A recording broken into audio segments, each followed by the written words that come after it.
Hey, welcome to Easy Life Recipes. If you're new to my channel, hi, I'm Samruddhi, and today we are preparing Gadbad. For this, we need the following ingredients.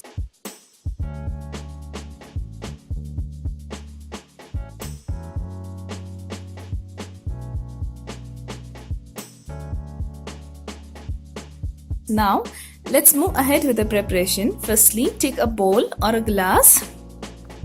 Add fruit custard to it. If you want to know the recipe of fruit custard, I'll link it below in the description box.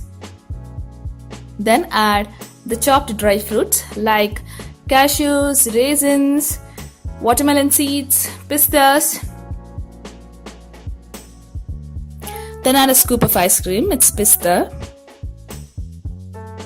Add strawberry syrup, which is completely optional. Then pomegranate. Then again add fruit custard. Then some dry fruits as mentioned earlier.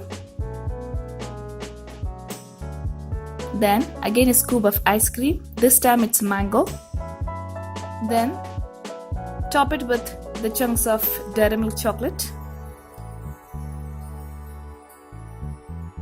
Yes, again add a scoop of ice cream. This time it's vanilla. Add chocolate syrup on top of it. And then top it with the cherry. And there you go, the Gadbad is ready. Thank you for stopping by and watching our channel Easy Life Recipes. Please do like, subscribe and share. And always stay happy, always stay blessed. See ya.